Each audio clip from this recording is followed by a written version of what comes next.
All right, so we are there. So we'll kick this whole thing off in about 1 minute. Jesse, you're the quietest I think I've ever seen you. Are you all right? I just ate really fast. All right, well, it looks like it's time to kick off. So hang on, we'll get this thing rolling. Okay, we are now up and running. So welcome. I am really excited to have Life's Co-Pilot host this particular event. It is Parkinson's Month, and we have some Parkinson's experts here to kind of guide us through several different things along this. So I'm going to go ahead and have everyone introduce themselves, and I'll just kind of start off here. Julie, if you'd like to go ahead and start on this, and just tell me who you are, what you do, and your scope of services that you provide. Absolutely. Thanks, Jim, for including me in this. I'm thrilled to be a part of this. My name is Julia Rademacher. I live in Bloomington. I have taught in the Speech and Hearing Sciences Department at Indiana University since 1997. So I've been down here in Bloomington for a long time. And it wasn't too long after I started working at IU as a speech therapist that someone approached me about a fledgling support group for people with Parkinson's disease that a couple was trying to get started in Bloomington, and somebody suggested that they contact our department and see if they could partner with us. And the rest is history. I've been facilitating that group since 1999, 2000, somewhere around there.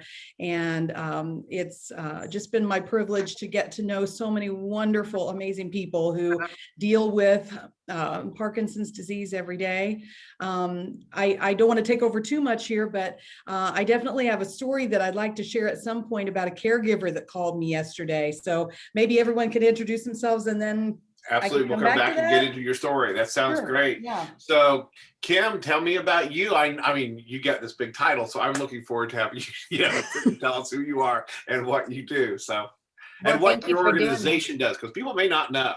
Yeah, absolutely. So I'm Kim with the Indiana Parkinson Foundation, and we provide programs and services for those with Parkinson's and their families. So coming alongside them and making sure that they have what they need to live their best life with Parkinson's. And some of those things include exercise, support systems, education, and then just connecting them with resources that can help them on their journey. Like several of the people on the call today, they're great resources for those with Parkinson's, whether they need the speech therapy or whether they need, help with cognitive decline, or maybe they're just looking for a website to, find different resources for health safety equipment, home health care, what have you. So again, we're just trying to enable and empower those with Parkinson's and make sure they have what they need on this journey. Well, thank you. So Terry, I am looking forward to hearing from you. So, and we just found out like recently that we're like 8 houses away from each other in the same neighborhood. So okay. Tell me who you are and what you do and what's your Parkinson's world.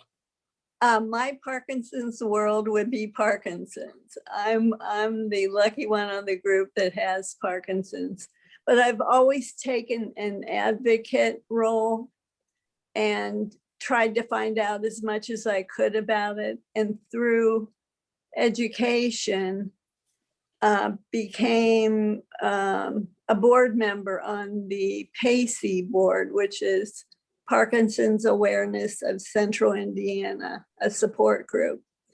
And so I help with programs there and education, basically, for people with Parkinson's and their caregivers. And I work with the Parkinson Foundation as an ambassador to the Aware and Care Kit, which is a kit that's been developed by the Parkinson Foundation. It's free to anyone who has Parkinson's, and it helps make hospital stays run smoother. Historically, the medical people in the hospital are not very familiar with Parkinson's. And for instance, they don't know that we have to have our medications on time every time. So they may put you on a schedule that's not good with your symptoms, and it can cause a lot of problems. So the kit has in it information to give to the nurse, information to help plan any upcoming surgery you know about, things like that, that make the whole experience hopefully go smoother. Well, very good. Now, who is that now you say, is it Pacey or is it the foundation that has that? The Parkinson Foundation. I have a quantity of them and can get them. And you can also go on parkinsonfoundation.org and order the kits. They're free, but if you go through the organization, they do ask $8 shipping fee. So. Very good. Well, thank you. Mhm. Jesse, tell me who you are and what you do and the name of your company and all that stuff. Thank you for having me, Jim. So I'm Jessie Hillock, and I'm the owner of a company called the Memory Compass. I am a speech language pathologist as well. The Memory Compass provides in-home outpatient therapy services, along with dementia family coaching services and consulting services. So I am more so focused on the cognitive decline that can happen with individuals who experience Parkinson's disease. Okay, well, very good. Christina, can you tell us about you and what you guys do? And I just sent someone to you the other day. So, Christine, can you hear me? I don't know. Can you unmute?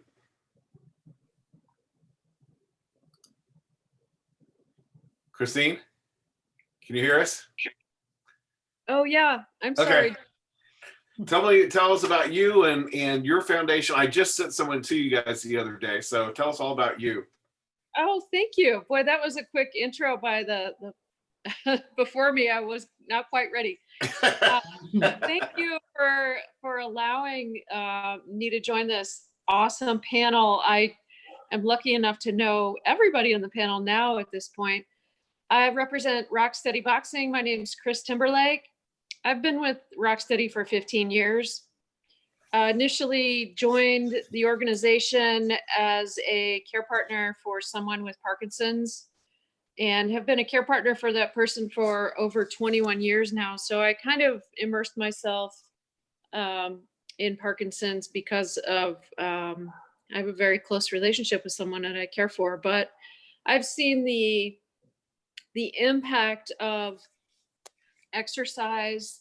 And as Kim mentioned, not only is it exercise that these organizations are offering, it's trusted resources in the Indianapolis area. Guys, Indianapolis is if you're going to have Parkinson's, man, this Indianapolis is a great place for resources. The Center of Excellence, the Climb, all of these wonderful resources for people with Parkinson's, and things have changed. I've been in this for 21 years, and things have changed, and I'm really excited to be, and Rocksteady is really excited to be a part of this change that's happening to help people with Parkinson's live the best quality of life possible. Well, very good. Well, I look forward to hearing. In fact, let's go back. You know, Julia, you've already teased us with a story, so I'm going to go back to you to let us hear that story. Well, I want to share a conversation I had with a caregiver this week, and ask that the rest of the panelists weigh in on, you know, how you would have responded to her, because I guarantee you there are other caregivers out there who have very similar stories to the one that I heard this week. And she called me and had a rather angry tone and said, "I need help.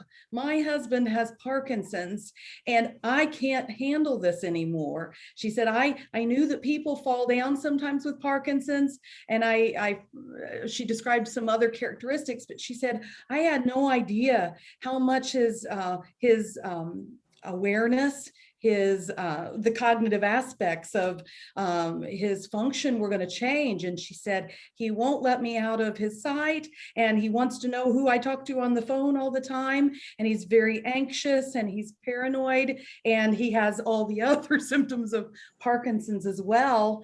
And she said, he's a veteran and the VA hospital takes really good care of him, but nobody's offering me any help.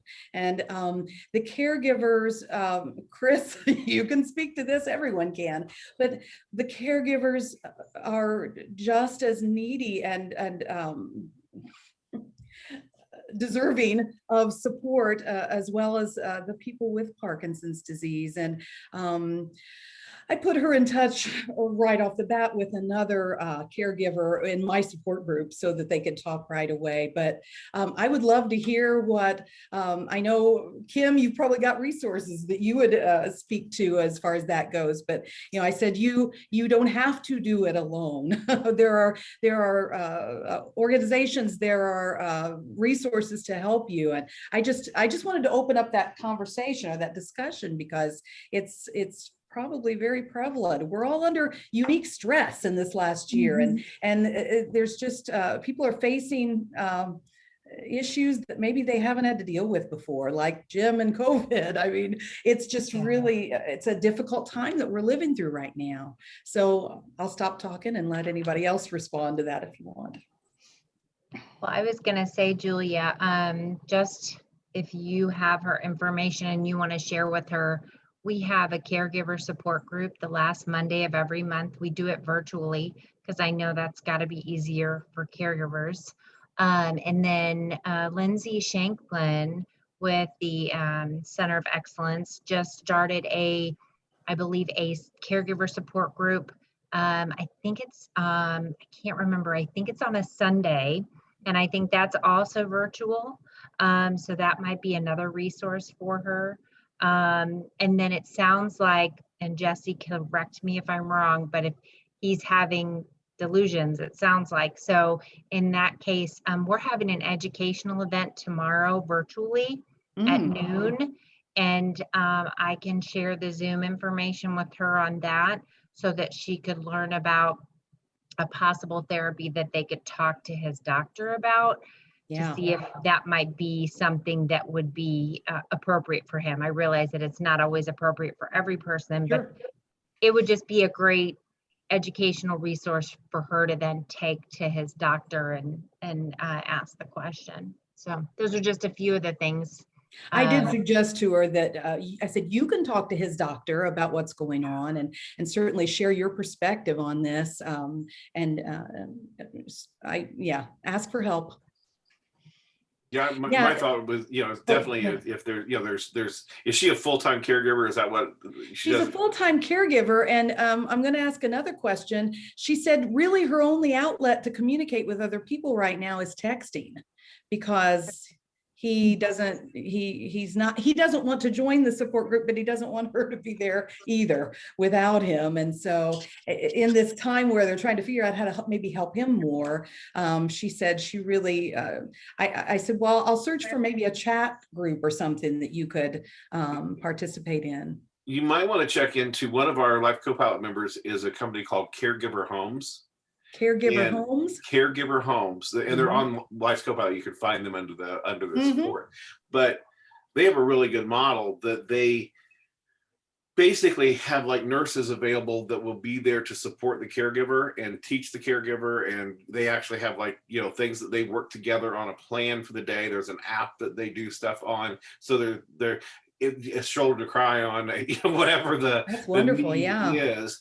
And additionally, if necessary or possible, they work with SACOA or other different agencies to try to get them a stipend from Medicaid, $1,000 a month, to even if it's just a spouse, to help offset just some of the costs of them being full-time caregiver. So anyway, they have some interesting programs. You might want to look into that. So. Anybody else have some ideas on that? I do have a couple of just from personal experience, but also as someone who's done a lot of intake and assessment of new members and witnessed a lot of the changes that happen with relationships because of a diagnosis of chronic illness. And it is a long-term,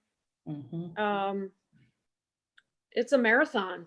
Yeah. And Parkinson's doesn't play fair, but something about the care partner, I don't personally subscribe to martyrdom, meaning, sacrificing oneself on the altar of being a care partner at all costs, including your own health. So the first step for a care partner is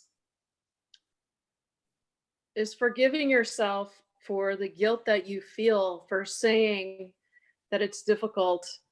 So there's a first step there, and recognizing that, you're in the shadows and your person is getting a team of experts surrounding them with support from all directions, and the care partner can be left in the shadows.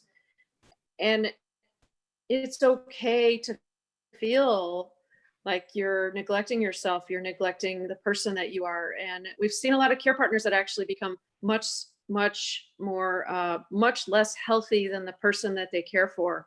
So the first step is forgiveness. And, this is close to my heart. If we're going to be in this role, we have to face the facts. We can't do everything. We have to use the valuable resources that are around us. But the first step is forgive. Is everybody else okay on this? I know that Christy's, she's frozen. Yeah. But there you are. So I was having internet problems all day today, so I was hoping that this is not me. So I'm hoping it's in your corner. But anyway, what Jesse, to tag in on this, I know that through the dementia friends and the dementia world, that one of the things that I learned was what you're just saying, that caregivers, as a rule, statistically, 65% of the time they die before the person they're caring for from the 24/7, 365 stress. So, so yes, I couldn't agree more with what you're saying about getting help, bringing in resources, bringing in, home care, somebody to help you, if nothing else, just to come and do your laundry. There's things that can be done, so what, kind of going back to some of the different things on Parkinson's, one of the things that, I've got a family member who has it, and what I'm learning from listening to you guys and from, through this different process is it seems like it's such an individualized experience, that there's there may be commonalities, there may be common symptoms, but they don't necessarily, everybody doesn't get all the same stuff. Is that correct? That's correct. Absolutely correct. So it's, so the experience that you're going to get is going to be very different, and where you're going to, what needs you're going to have. I know I pulled up, I did a Dr. Google today just to see, I'd have some notes here to ask questions or what have you. And this one goes into 5 stages of Parkinson's. And it talks about stage 1, mild symptoms that generally don't interfere with daily activities. Tremor and movement symptoms occur on the side of the body only. They may experience change of posture, walking, facial expressions. 2, symptoms worsen. Person still able to live alone, daily tasks. Stage 3, considered mild. Stage 4 is symptoms are severe or limiting. Individuals may have trouble standing or help or walking. Stage 5, further. My mom, when she got it, we had no signs at all until she was at stage 4. It's like she woke up with it. I mean, so it seems to be, there's not like a real clear path for people to understand what they've got. And she went misdiagnosed by the doctors for 4 years. So I think that, could you kind of help people that may be watching this, that maybe they've got a family member, or maybe they themselves have it, or maybe they're suspicious, could you kind of give us some guidance on what they should be doing, what they should be looking for, that kind of stuff? You guys are the experts. I just, I want to kick it to you. Well, there are symptoms that early on, a lot of people would not assume wouldn't go right to Parkinson's as the first consideration. There are things that I think a lot of people just blame on, I'm getting older, or this is related to something pretty common that I don't need to head off to the doctor to talk about. But I think we would all agree that you need to talk to your primary doctor about it, but a neurologist or a movement specialist is the person that's going to be able to address your symptoms and help you determine whether or not it's you have enough symptoms that look like Parkinson's. There's not an easy blood test. There's not an easy anything really just to 100% say, yes, that's what this is. But I'd love to hear from Terry. I hear from my people in support group all the time about how, well, I was diagnosed at this date, but when I look back, I had these symptoms for years. Misdiagnosed for 7 years. Yeah. I had blatant symptoms in 2002 where my left hand was not doing what I expected it to do and what the right hand was doing. I saw a neurologist who was Harvard educated. She came highly recommended. She misdiagnosed it as a virus in my shoulder. And I was in physical therapy for a long time and not making any real difference. I was finally diagnosed in 2009 at the ER. I didn't have health insurance at the time, and a friend of a friend said, go to the ER. They can't turn you away. So I went to the ER, and 15 minutes down at Methodist, 15 minutes, the guy said, give her some Cinemet, and if her symptoms start abating, she's got Parkinson's. And I was like thrilled because I thought brain tumor, I had all kinds of terrible thoughts about what it could be. And the very next week, he had me at the IU movement disorder clinic. So I got into the right hands quickly and things took off from there. But the frustration of knowing something's wrong, but nobody's putting their finger on it is very discouraging. But once you know what you got, you do what you need to do, which for me and probably most people is exercise.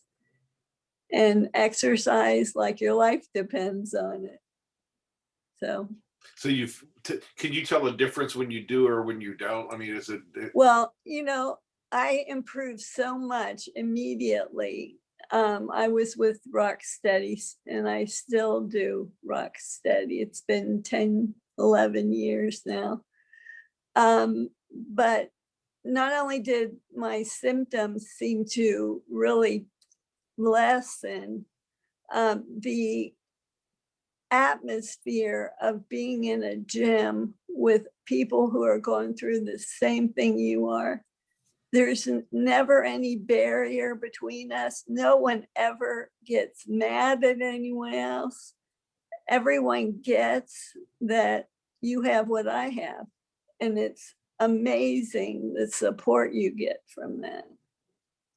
But with COVID, the gym was closed for several months, almost a year.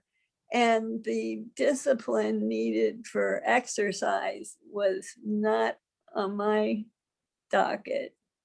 And a lot of people were like that. So I definitely noticed progression over the year. And we're back to exercising now. And it's so freeing to know you're actually doing what you should be doing. So you actually felt like things slipped from not being in the gym. Yeah. Mm-hmm. Yeah, I could tell. So now I was going to say, I've got two speech pathologists on here. I've got Julia and I've got Jesse. I understand that is part of the process too, to try to keep things going through that. So could you guys fill that in? So if people don't know how that also plays in with, you got physical therapy, but you also have the speech therapy. Can you guys hear me? Yeah, I'll go Okay. ahead and go, Julia. Yeah. I forgot I was muted. Go ahead. Okay, that's okay. So speech language pathologists work with individuals who have Parkinson's disease with different areas of voice, of swallowing, and then also with cognition. So Julia's area is more of that voice area, and my area is more of that cognition area.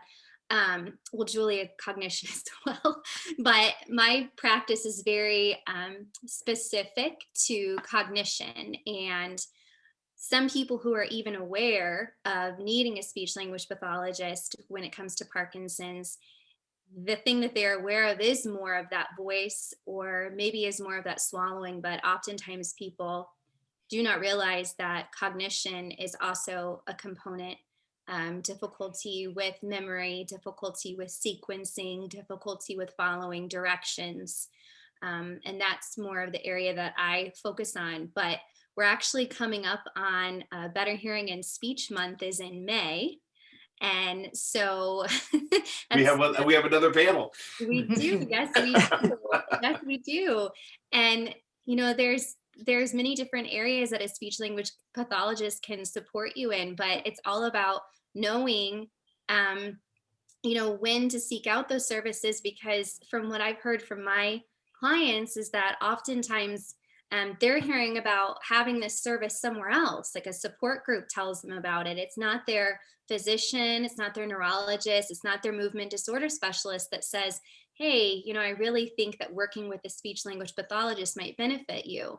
So it's kind of becoming your own advocate, but it's hard to know, the things that you need unless somebody tells you that these services are out there. So For Julia, sure. Yeah. if you want to talk more about the voice. For sure. Yeah.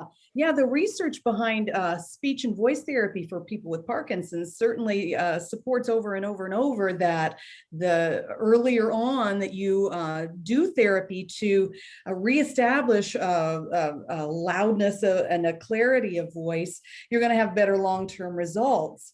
But yeah, Jesse's exactly right. Not only do people not know about it, but sometimes every now and then I'll actually have a physician refer them early on to me for speech therapy. And sometimes that's kind of a hard ask. It's a hard thing for me to convince them of, because they think, oh, my speech is still pretty good. Usually I do a decent job of convincing them of that, but one aspect that usually gets people's attention pretty well is that I say, when the voice weakens, your ability to swallow food and liquids safely also is at risk. It weakens as well. I mean, the aerodigestive tract, the airway and the esophagus, they share a common wall there, and they are affected by each other and impacted by the function of those muscles that work for both sides of that. And so when we work on somebody's speech production and build up some strength and muscle flexibility, then that swallow is better protected. Their airway is better protected from food or liquids making their way down into the lungs. That leads to aspiration pneumonia, and nobody wants. Terry was talking about hospital stays using the wear and care kits, and nobody wants to have to go to the hospital, but you really don't want to risk your medications getting all out of sorts and the various things that can happen when you have a hospital stay. So that's a very important thing that we counsel people on all the time, that you're getting 2 for 1. When you do the speech therapy, you're also helping yourself to protect that swallow function for longer. I can attest to that also. My speech has always been halting, and my volume low, too low. But my doctor said, you should go to a speech pathologist or a speech therapist. And I just thought, well, when it gets really bad, I'll go. So Yeah. 10 years later, I just finished a program called Speak Out. Mm-hmm. And I learned that my muscles are weakening, which for some reason I never really thought about. And taking pills got to be an issue. I would have them sitting in my throat. Mhm. And this speech therapist said, try taking your pills with applesauce or pudding or whatever. It makes a huge difference. I know that the pills have gone down where they're supposed to be doing the work and not sitting in my throat. So, but you're right, not enough emphasis is put on what speech therapy can do for you.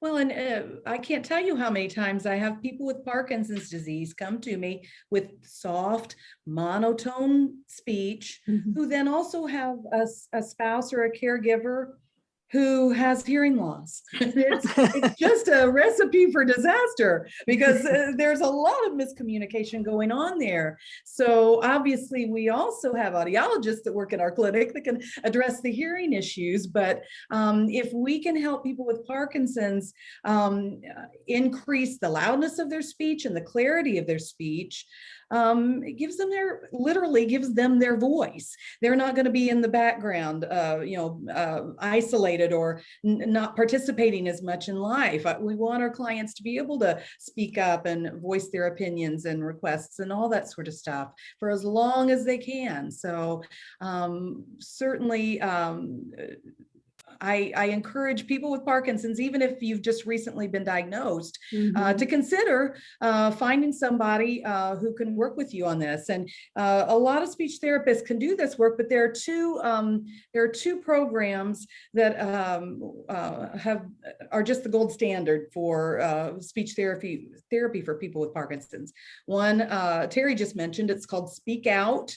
And it's in great big capital letters. And the whole idea is that because your body is not producing the neurotransmitter dopamine anymore, that's why the speech has changed in the way it has, and why speech is quieter and slower. And I think, Terry, you mentioned halting, just kind of not that smooth flow of speech, yeah, that you'd had before.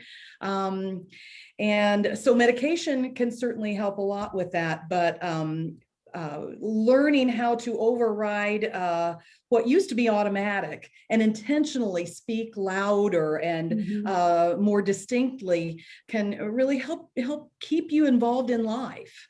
So Speak Out is one program, and you can get on their website.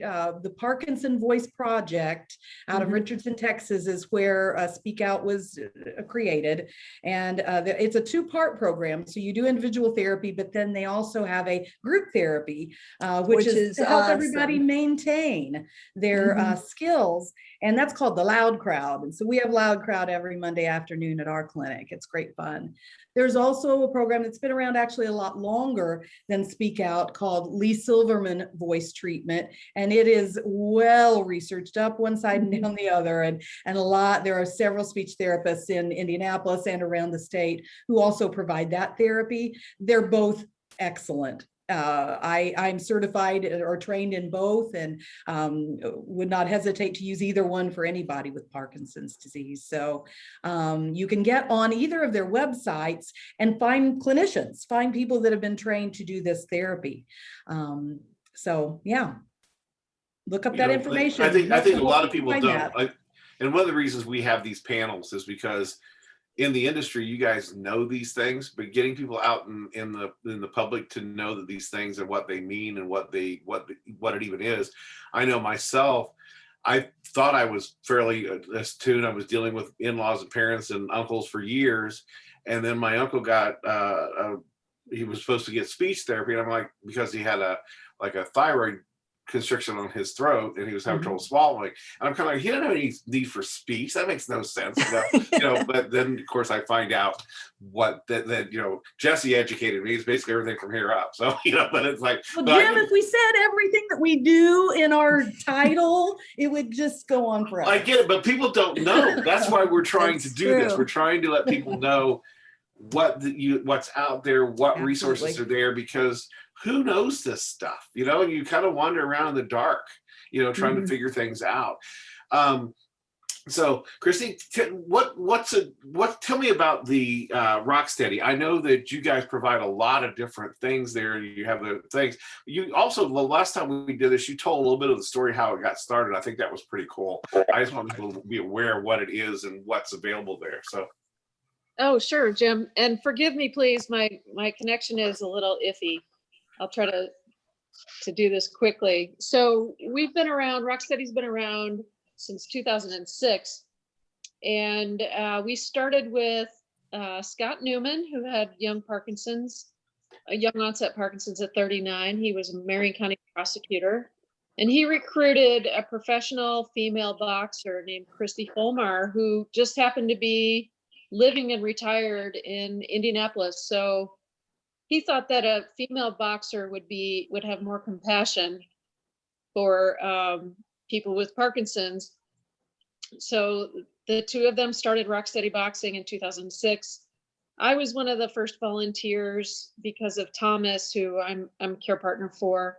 And we started with 5 people, and we were truly experimenting back in 2006. I'm not going to lie. We knew that physical activity worked, but there was no research at that time. We call it the dark ages of Parkinson's. So thank goodness there is, as Julia said, research up and down on exercise in addition to these other therapies that prove that intense exercise helps combat the symptoms of Parkinson's disease. As Terry mentioned, you have to put the work in, but you also have to have coaches and fitness professionals that thoroughly understand the symptoms of Parkinson's disease and attach proper exercise prescription to those symptoms.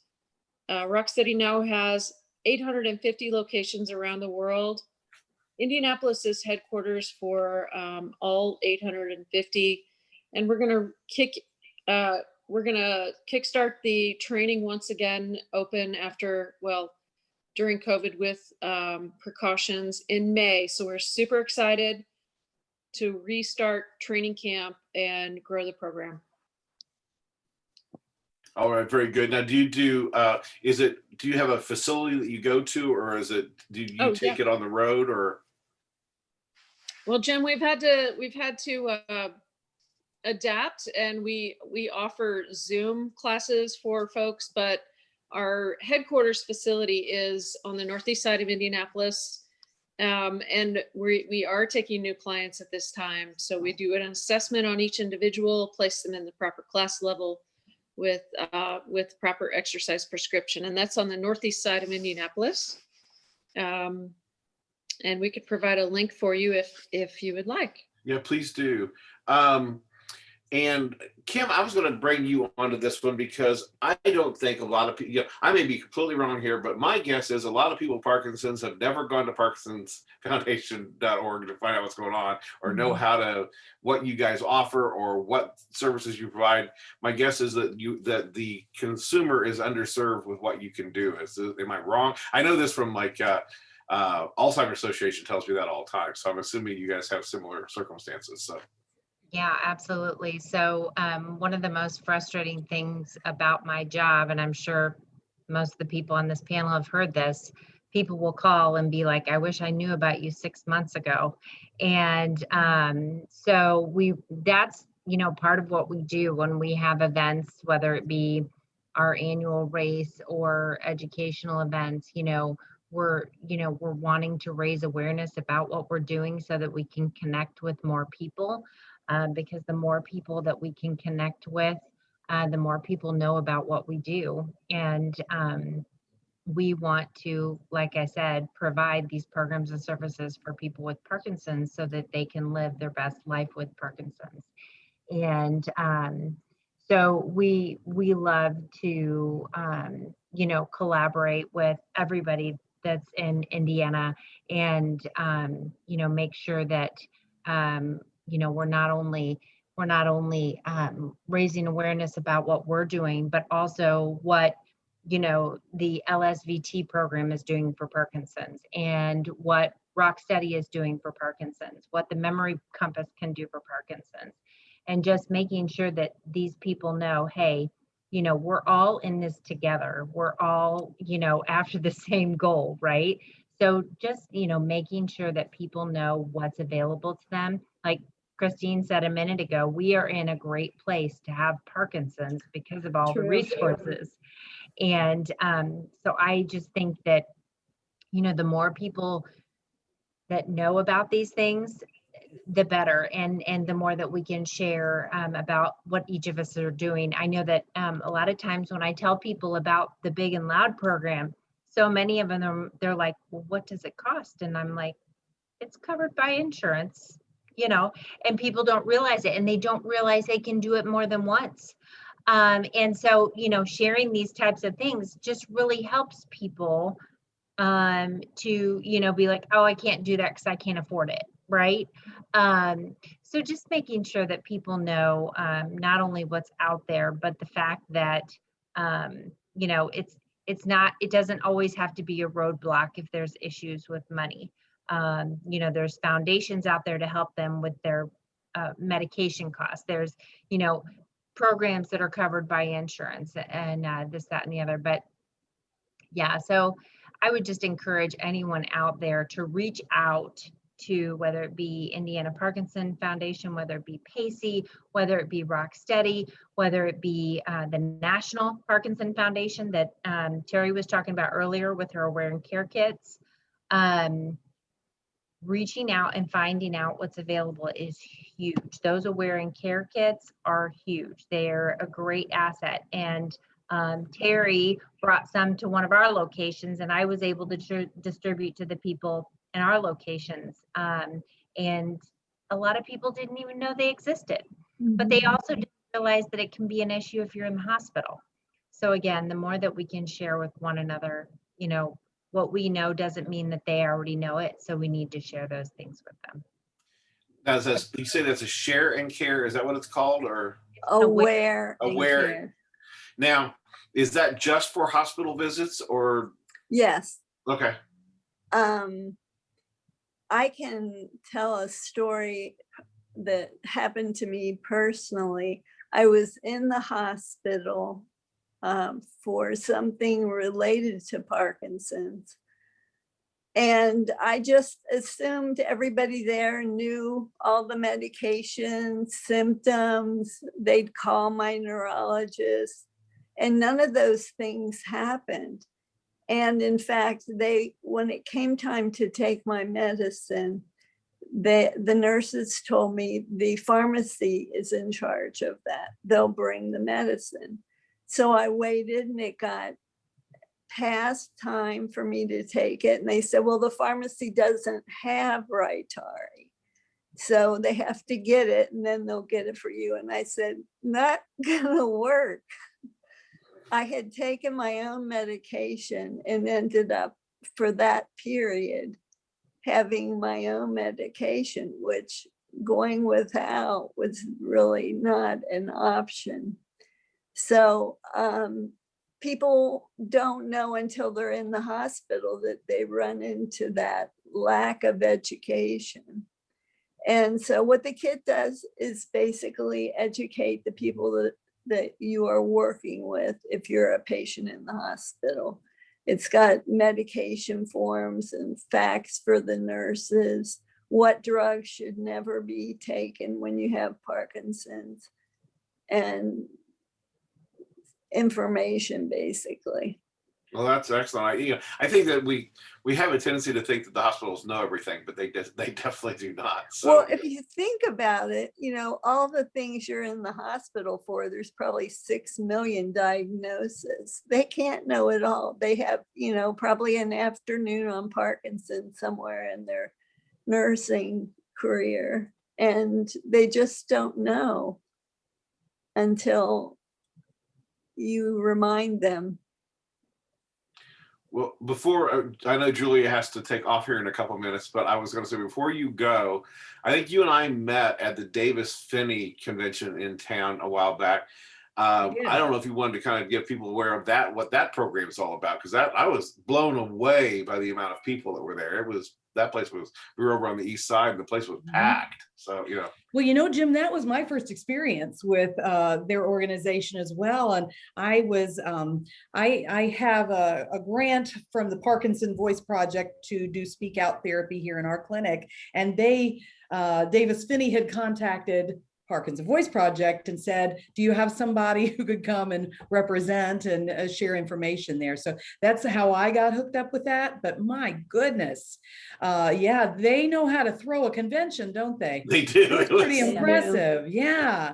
I'm anxious to participate in future more with them because they really bring in some tremendous speakers. They provide all kinds of speakers to educate on very specific topics that we might not, just run across through our conversations with our physicians or whatever. And so, yeah, that's a pretty amazing organization. Davis Finney, Phinney, I believe. Yeah, and they're all about Parkinson's. So there's resources out there is what I'm trying to say. There's that we may not know about, or that may not be on top of mind for people. So that's why I'm trying to bring all these together here to do that. So well, and can I let me yes. plug Pacey again, because please do. Terry brought that up, but the Parkinson's Awareness Association of Central Indiana, did I get it right? You got it. Yay. Okay. They've been around for a long time, and 40 I have years. over the years carpooled some of my support group members up to fall symposia, and they just do a tremendous job there in Indianapolis, or for our part of the Midwest, to bring speakers not only from our wonderful neuroscience center, but around the country to come and share their knowledge and experience. And so, and for dirt cheap, it is not very expensive to register for their educational programs. So definitely, if you want to start somewhere, that's a really nice place to start getting more information. And the programs right now are on Zoom, which for everything you can say about Zoom, people get involved that wouldn't necessarily leave their house. You're right. For something like that. So we really have a good turnout. We've got a women's conference coming up in July. And then we always do a caregiver conference in November. So we have things on the calendar. Well, and you can sign up for the newsletter and be informed on a regular basis of what's going on in the state. Sherry does a wonderful job of keeping everybody informed. Yep. She does. Very good. Well, Jim, I'm going to run. Thank you so much for having me. Thanks for coming. I appreciate it. We'll be doing more of these. I guarantee it. So this will be coming up. So one of the things I was going to ask you guys that and this is a personal question. Maybe you guys can help guide me onto where I could send her for more information. But my mom has been noticing that she just basically crashes physically in the middle of the afternoon every day now. So that's become one of her new things. Is that a Parkinson related thing, or could it be something else? Or, that's, I'm just kind of looking for guidance on what kind of things to be looking for. Because, like we've just already talked about, everyone's experience is so different. What kind of things would be commonalities? Well, I know Terry had mentioned Rytary, and correct me if I'm wrong, Terry, I think that's a time release. Extended time release medication for Parkinson's. Right. So sometimes, Jim, when you're on your Cinemet, you will have an off period where you're not necessarily to your next dose. And when you take your next dose, it's got to get into your system for it to take effect. So a lot of people with Parkinson's can struggle with these off periods. But now there are different types of therapies like Rytary that are this extended release type of medication for Parkinson's, which helps with that. Is that correct, Terry? Yeah, that's correct. If she were one of my boxing companions and told me that, I'd say most of the people that have Parkinson's take a nap. It's just, you do. The more you exercise, the more your stamina increases. But even with that, sometimes middle of the afternoon, it's just good to close your eyes. I mean, if she's totally out, that could be a medication thing. But if she's just needs a nap, she Yeah, needs a shakiness, nap. she gets shakier at that time and just weaker at that time and just runs out of Does juice. does she exercise? No. Yes. Yeah, I know. And I if get you can it, figure out how to but- get that accomplished, you are a salesperson of all levels. So Walk her into the Climb a Rock study, because well, to be yeah, with we'll see about that. she probably feels about boxing like I did. I'm not gonna box. I'm If a I could get girly her, girl. I think we'd have to start with a therapist coming to her before we get anywhere else. So, Mm, getting her out of the house when she was young was not easy. So, oh, got it. Well, Well, and I don't know if she's, Jim, I don't know if she's good with computers, but as we, were dealing with COVID, kind of like Terry was saying earlier, when everything had to shut down, we were Zooming classes. And we created a subscription service where we've got recorded libraries of classes that people can subscribe to and hop on and do the classes whenever they want, or they can hop on to a Zoom class that's live if they want. So if she's good with computers and able to hop on with that, that's something she could do at home. And even if it was just 5 minutes at a time to start, yeah, movement. it's something, right, so Terry? what kind of Right. let's say that because in this particular case she is not particularly spry. Okay, so but what kind of things can be done? I mean, like, is there like chair Yes. exercises? Is there things that you can be doing? Rock Steady Zoom classes show the person who can stand what they should be doing, and the person who is sitting or in a wheelchair what they can do. And it's amazing the way they get people moving, even when they think they can't. They Well, won't that's be good able news. to. We are working on this project, and she is getting frustrated with the fact that she's, this afternoon thing's starting to annoy her, so Yeah. that's good. Yeah, well, that could be the motivator. Yeah. So, and she claims it started after she had her second shot. So I don't know if that has to, but that's been going on a month ago now. So, Maybe talk to her doctor. yeah. So Jesse, you've been pretty quiet over there. What would you like to tell people as far as let's talk to people about what we need to be doing, what we need to be looking at. How can somebody, how can someone maintain that strength of throat muscles and stuff? What do we need to be doing for people out there to keep that going? I think we just need to get the word out that starting with speech therapy as soon as possible. It's, everybody typically always thinks of physical therapy, but when you have physical activity, people don't realize that all of these muscles are interconnected. So when your body is not moving a certain way because of the Parkinson's, that also is affecting the swallow and the voice. And like I said, people just think of that voice and swallowing part as kind of an afterthought. Even the physicians, it's always, well, here's an order for physical therapy, but it's not always here's an order for speech therapy until maybe somebody starts saying, I'm starting to have some issues with my voice. Oftentimes the family is already noticing issues way before, the doctor might notice it in an office visit. So it's just educating the families on things to look for. Everything that Terry, you talked about with just kind of the difference in your voice, the loud, the volume, just the different way that your sound came out. I think that having that therapy sooner rather than later is always best. Research shows that it should start as soon as possible, and that this therapy, people qualify for therapy as the disease progresses. Now, you're not going to have continuous therapy from the time that you're diagnosed, but you will qualify on and off again based off of the different things that you're experiencing. Oftentimes, your Medicare benefits will cover the cost of outpatient therapy services.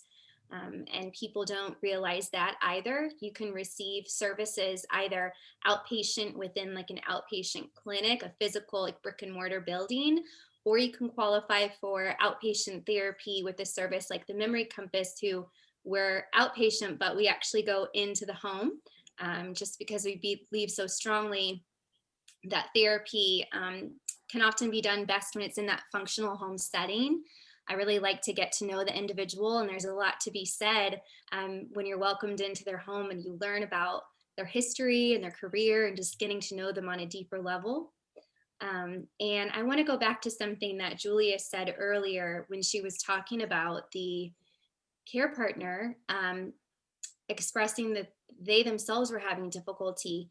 And that's really why the Memory Compass was created to begin with, is that our current medical system is kind of a broken system. I work in the medical system, so I think I'm allowed to say it, but it is lacking in the support of the care partner. And this disease takes a village of support. And it doesn't just impact the individual, it impacts the entire family unit. And that's why I believe so strongly in becoming connected with as many supports as possible, whether that be the climb, whether that be Rocksteady, whether that be a support group. But oftentimes the care partner is kind of overlooked. And to me, I feel like they are also a patient themselves in a different way. And that's why the Memory Compass also provides that dementia family coaching for care partners who maybe they are going to a support group or they are involved in other things, but they just want more of that one-on-one individualized education where they can ask their questions that maybe they don't want to ask in a group setting, so that they can get the support that they need. So for that, I have families that, we meet virtually, which is great. Some we meet in person, but a lot of it's virtual. So I'll often do even education sessions where it might be the spouse, but their children might be attending the education session, and maybe their children live outside of state, but they're still able to participate in that one-on-one education. So I have some where it's every other week, once a month, quarterly. It's just whenever somebody really feels like they need that extra support. And sometimes those sessions are very emotional, and it's questions that these families really want to ask their neurologist, or maybe they think that they're going to get these answers from the neurologist, but it doesn't go that in depth when you're in a hospital setting and you have 15 minutes to ask all your questions and then leave. Yeah. But when you're going into the doctor, a lot of times it's a situation, and the way the medical system works, you're usually in there for just a few minutes of the actual doctor's time, and it's so I know myself, I'll have things I want to talk about, and then it's like, crap, I forgot. It's like, it's just, there's this list of things.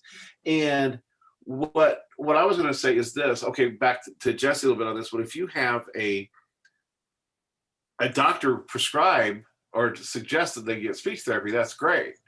But if they don't have a doctor saying that, is there a way they can go, hey, I wonder if this would be a benefit to me, and how can you go about that process? Yeah, so Indiana is actually a direct access state when it comes to speech therapy services. So you actually don't have to have a physician write you an order to have therapy services. Now, a lot of companies will not accept taking you on as a patient without having that order from your physician. But I often give families I coach them through what would you say to your physician if you're wanting this order. So, usually it's you just call up whoever your doctor is and you tell them, my loved one or myself, I'm experiencing difficulty with swallowing. My pills it's hard to take my pills, or it's hard to chew my food up all the way, or I notice when I'm swallowing, things feel like they're stuck in the back of my throat, or everybody's telling me I'm not talking loud enough. I feel like I'm screaming.